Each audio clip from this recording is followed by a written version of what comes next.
Bismillahirrahmanirrahim. Assalamualaikum warahmatullahi wabarakatuh. Mari kita mulai kegiatan ini. Mohon perhatian Bapak Ibu, silahkan duduk dan kita ikuti kegiatan ini dengan baik. Mohon perhatiannya, attention.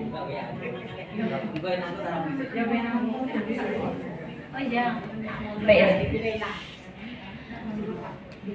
Bapak Dr. Andes Eko Suroso MPD yang kami hormati, dan Bapak Ibu calon kepala sekolah yang saya banggakan dan cintai.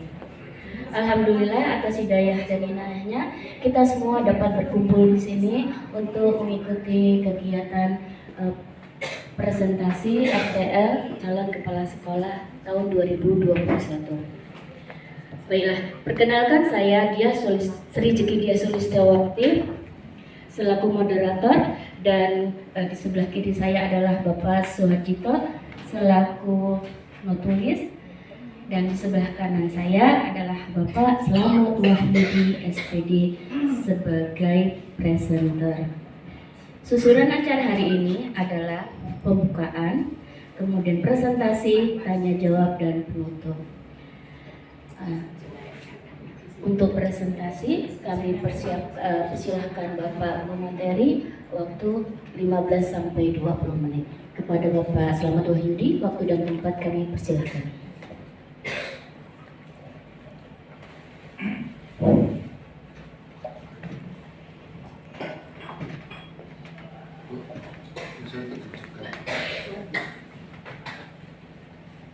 Bismillahirrahmanirrahim. Assalamualaikum warahmatullahi wabarakatuh. Alhamdulillah Bapak Ibu, pada kesempatan kali ini izinkan kami membawakan presentasi berkenaan dengan rencana proyek kepemimpinan saya yang saya lakukan di SD asal kami, SD Negeri 2 Bawah. Namun sebelumnya saya tanya kepada Bapak Ibu, apakah masih semangat? Alhamdulillah, habis minum, habis nyenek. Oke Bapak Ibu, kita break sejenak ya. Mohon nanti bisa ikuti ucapan saya atau ikuti gerak-gerik saya. Tangan kanan panjenengan mohon ditaruh di dada kiri masing-masing. Sambil sambil berkata, saya bangga jadi kepala sekolah. Monggo, saya bangga jadi kepala sekolah. Terima kasih, mudah-mudahan bangga seterusnya. Amin ya? Amin. Baik Bapak Ibu, saya lanjutkan. Sebelum saya masuk pada inti apa yang saya sampaikan, barangkali ada yang belum kenal dengan saya. Nama Slamet Wahyudi, kelas D12, NIP 1972 0414 199303 1005. Pangkat golongan ruang pembina 4A, Budi Kerja SD Negeri 2 Bawah, Kecamatan Cawas. Istri 1, anak 3, alamat rumah Buangsan, RT 1 RW 2 Desa Bawah, Kecamatan Cawas, Kabupaten Klaten. Emailnya slametwahyudi4.guru.sd.belajar.id. Itu barangkali nanti Bapak Ibu berkenalan secara detail atau lebih panjang lebar dengan kami ya, dengan saya seperti itu untuk identitas saya. Oke. Tujuan RPK yang kami susun, kami fokus pada realita yang ada berdasarkan pengalaman dan kenyataan bahwasanya di sekolah saya terdapat beberapa kasus atau peristiwa yang mungkin bagi kita sebagai seorang pendidik tidak kita inginkan, terutama pada aspek kejujuran, nilai-nilai kejujuran dalam pengerjaan tugas-tugas guru. Oleh karena itu kami mengangkat meningkatkan nilai-nilai kejujuran melalui penerapan model pembelajaran yang menarik dan inovatif di SD Negeri 2 Bawah, Kecamatan Cawas, Kabupaten Klaten. Ada 3 tahapan yang ingin saya paparkan dalam kali ini, kesempatan kali ini.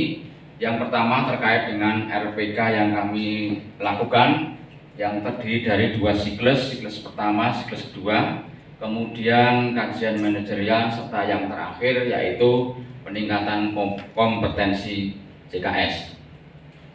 Bapak Ibu, tujuan RPK yang tidak saya lakukan atau setelah saya lakukan ada 4 poin. Yang pertama, memberikan pengalaman belajar terkait dengan sikap, pengetahuan, keterampilan calon kepala sekolah. Yang kedua, mengembangkan kompetensi calon kepala sekolah dalam mengidentifikasi masalah pembelajaran untuk meningkatkan capaian belajar peserta didik. Berikutnya yang ketiga, mengembangkan kemampuan CKS dalam menentukan strategi pemecahan masalah. Dan yang terakhir, mengembangkan kemampuan kepemimpinan calon kepala sekolah dalam menggerakkan warga belajar. Next. Untuk profil sekolah, SD asal saya yaitu di SD Negeri 2 Ambawah dengan kepala sekolah Ibu Murniati SPD SD, yang kali ini mendapatkan promosi sebagai calon pengawas sekolah dan telah mendapatkan sertifikat pengawas sehingga tinggal menunggu tanggal pelantikan. Lanjut, SD magang yang kami lakukan yaitu di SD Negeri 2 Pogung dengan profil sebagai berikut, hanya secara sederhana dan secara ringkasnya saja. Nama sekolah SD Negeri 2 Pogung, nama kepala sekolah Sri Kuliriah SPD, akreditasi A, beralamatkan sekolah itu Pogung Dukuh, Pogung Gede, Desa Pogung, Kecamatan Cawas, Kabupaten Klaten. Pada RPK, rencana proyek kepemimpinan yang kami lakukan terdiri dari 2 siklus, Bapak Ibu. Siklus pertama terkait dengan langkah-langkahnya, saya mendesain menjadi 8 langkah. Yang pertama, saya mulai dengan sosialisasi program, koordinasi dengan kepala sekolah, melakukan rapat kepanitiaan, menghubungi narasumber, mempersiapkan perlengkapan, pelaksanaan in-house training, praktek pembelajaran, dan terakhir evaluasi dan tindak lanjut. Nah, setelah ini langkah-langkah ini saya susun, berikutnya pada langkah kegiatan yang nanti akan terlaksana dengan beberapa monitor evaluasi yang kami lakukan. Ada 4 jenis atau 4 komponen di dalam pelaksanaan RPK yang kami lakukan. Yang pertama, pelaksanaan kegiatan RPK, jenis yang pertama. Dan jenis yang kedua, evaluasi hasil kegiatan. Kemudian yang ketiga, dampak keberhasilan program kegiatan RPK terhadap peningkatan kualitas pembelajaran bagi murid. Dan yang terakhir, pencapaian student well-being. Kata Bukus ini well-being.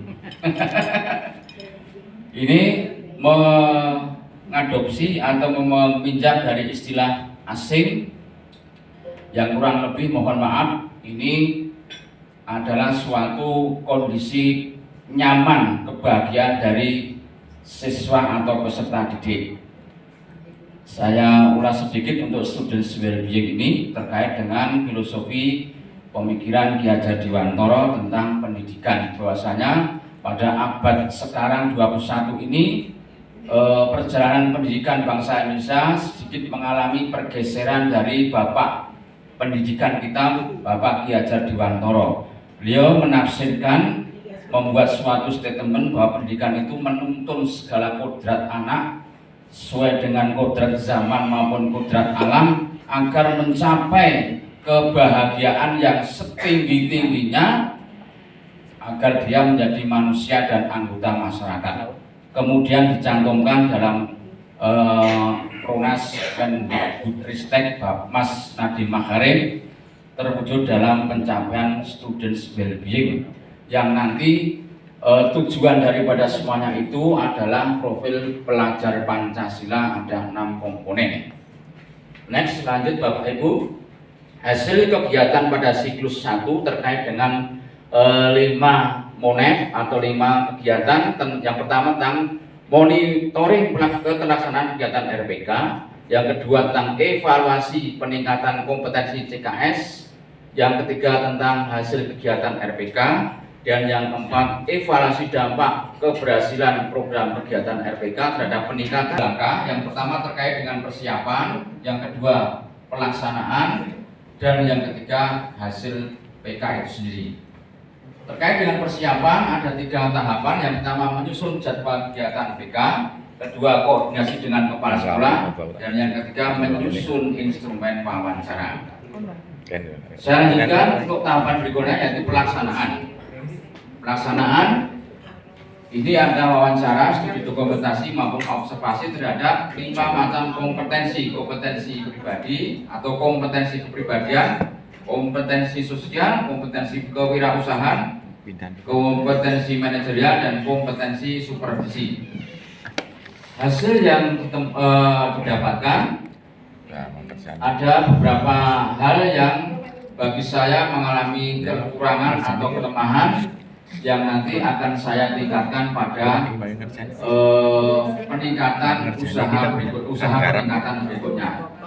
Bapak Ibu yang saya hormati, demikian pemaparan apa yang saya lakukan selama saya melakukan OJT 2 di SD negeri asal maupun di SD magang 2, dengan kesimpulan sebagai berikut. Pertama, RPK melalui kegiatan in-house training terjadi peningkatan dari in-house training atau IHT 1 mengalami peningkatan pada IHT 2. Yang kedua, kajian manajerial di SD Magang 2 atau SD Negeri 2 Bogong menjadi bahan masukan yang sangat berarti bagi sekolah asal dalam upaya meningkatkan mutu pendidikan di SD Negeri 2 Bawang. Terakhir, setelah melalui wawancara, observasi, dan studi dokumentasi di SD Negeri Magang, SD Negeri 2 Bogong, pemahaman saya menjadi lebih meningkat dalam hal kompetensi kepribadian, kompetensi sosial, kompetensi manajerial, kompetensi kewirausahaan, dan yang terakhir kompetensi supervisi. Demikian Bapak Ibu apa yang bisa saya sampaikan. Kurang lebihnya mohon maaf. Kami akhiri. Wassalamualaikum warahmatullahi wabarakatuh. Waktu dan tempat kami aturkan pada Ibu Moderator, Ibu Sri Jeki Dias Sulistion Ningrum. Baik, terima kasih. Demikian tadi adalah presentasi dari Bapak Slamet Wahyudi SPD. Pada kesempatan ini kami akan memberikan kesempatan kepada Bapak Ibu yang apabila ada yang akan ditanyakan, kami hanya 1 termin dengan 2 pertanyaan. Mungkin ada, ya silakan Ibu Sukarni. Apakah ada lagi? Oh ya, Bapak Syarani. Monggo Ibu Sukarni silahkan menyampaikan apa yang Oh, ya, iya. Jangan lupa. Waduh. Atau maju. Silakan, Ibu. Atau maju. Nah. Ya, terima kasih waktu yang diberikan pada saya untuk kesempatan untuk bertanya. Sebelumnya, Assalamualaikum warahmatullahi wabarakatuh. Waalaikumsalam.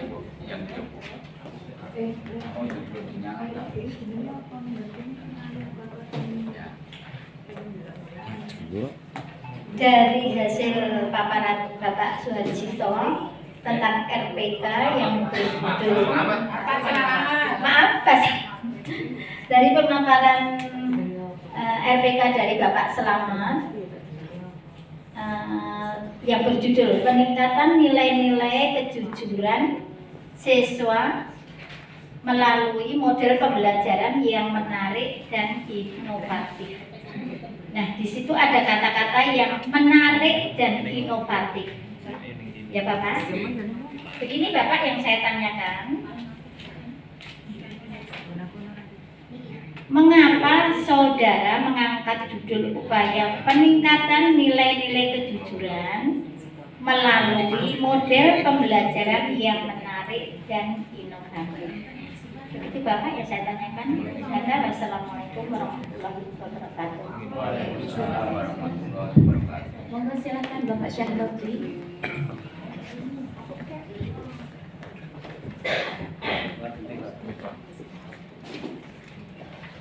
Terima kasih waktu yang sudah diberikan kepada saya.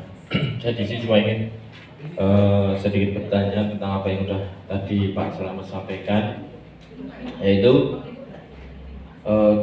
berikan penjelasan dari Bapak tentang terkait harapan apa yang sudah Bapak lakukan setelah RPK yang siklus 2 ini selesai, Pak. Mungkin hanya itu yang bisa saya tanyakan. Ada kurangnya mohon maaf. Terima kasih. Terima kasih. Kepada Bapak Slamet Wahyudi SPD, kami persilakan untuk menjawab pertanyaan yang ada. Terima kasih waktunya untuk kegiatan tanya jawab. Yang pertama dari Ibu Sukarni tentang penerapan model pembelajaran yang menarik dan inovatif, kaitannya dengan nilai-nilai kejujuran yang ada di SD Negeri 2 Bawah. Dalam hal ini kami setelah menemukan beberapa temuan terkait dengan tugas-tugas yang diberikan kepada siswa, itu terlebih pada masa pandemi kemarin, tugas-tugas itu tidak dikerjakan oleh siswa sendiri tetapi dikerjakan oleh orang tua. Bahkan ketika saya meminta untuk mengirimkan rekaman video ataupun voice note tembang mocopat dalam ini pangkur, sing nembang ibu bukan muridnya tapi wong tuane, ibunya nembang, sini malah jadi repot. Dari sini, dari temuan ini saya mengangkat untuk judul RPK dan saya kembangkan pada siklus 1 dan siklus kedua, memberikan pengertian kesadaran tentang pentingnya nilai-nilai kejujuran di dalam mengerjakan tugas-tugas yang diberikan oleh guru. Model-model yang kami kembangkan agar pembelajaran itu bisa mengungkap dan menggali nilai kemandirian, bertolak belakang dari nilai yang tidak jujur tadi. Beberapa model pembelajaran yang kami lakukan atau kami kembangkan terkait dengan RPK yang kami lakukan adalah tentang antara lain pembelajaran yang aktif, inovatif, dan menyenangkan atau PAIKEM yang terdiri dari beberapa metode. Di dalamnya ada metode role playing, ada metode kerja kelompok, ada metode diskusi, ada metode bermain peran, dan sebagainya. Tentu dikaitkan dengan materi nilai-nilai kejujuran. Demikian untuk jawaban dari pertanyaan Ibu Karni. Kemudian pertanyaan kedua disampaikan oleh Bapak Syahrodi terkait dengan harapan saya tentang apa tadi Bu? Oh ya, setelah diadakan RPK, harapan saya yang pertama, nanti siswa setiap mengerjakan tugas itu dikerjakan secara mandiri, tidak dikerjakan oleh orang tua. Kalau dibantu boleh, memberikan bantuan, memberikan bimbingan ketika ada PR atau pekerjaan rumah dipersilahkan. Yang jelas tugas itu jangan ditulis atau dikerjakan oleh orang tua. Harapan yang kedua terkait dengan Bapak Ibu atau pendidik di sekolah itu bisa menerapkan model pembelajaran yang menarik dan inovatif bagi peserta didik terkait dengan peningkatan mutu proses pembelajaran. Dalam hal ini fokus pada nilai-nilai kejujuran serta kemandirian. Demikian jawaban saya untuk pertanyaan dari Bapak Syahrodi. Mudah-mudahan panjenengan puas atas jawaban saya. Demikian dari jawaban dari Pak Slamet Wahyudi SPD. Mudah-mudahan penanya Ibu Sukarni dan Bapak Syahrodi puas mendengar jawaban dari Bapak Slamet Wahyudi. Puas, Pak? Puas, Bu? Puas. Alhamdulillah. Baiklah. Sangat puas. Ya, baiklah. Demikian pentingnya nilai kejujuran dan kemandirian yang harus dimulai dari dasar dan dari hal-hal yang kecil. Itu yang ditekankan dalam presentasi Pak Slamet Wahidi. Baik, demikianlah kegiatan presentasi ini berlangsung. Apabila ada kesalahan, mohon dimaafkan. Wabillahi taufiq wal hidayah. Wassalamualaikum warahmatullahi wabarakatuh.